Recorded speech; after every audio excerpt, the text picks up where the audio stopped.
And if we have any other governor can also come. Itaelezea. Kwa hivyo karibuni sana.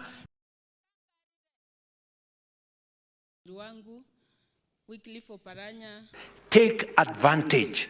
Jitumeni kwa hiyo program. Jitume kwa program ya Nyota. Jitume kwa program ya export of labor. Jitume kwa program ya digital jobs. Jitume kwa program ya affordable housing na market na hizo zingine.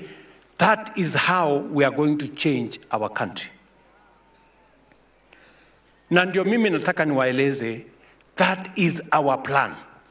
Na ndio mimi nimesema, kama tungefanya mambo haya tunafanya saa hizi, Kenya tayari ingekuwa imebadilika. And that is why I am confident, very confident, that this country is going to change in our lifetime.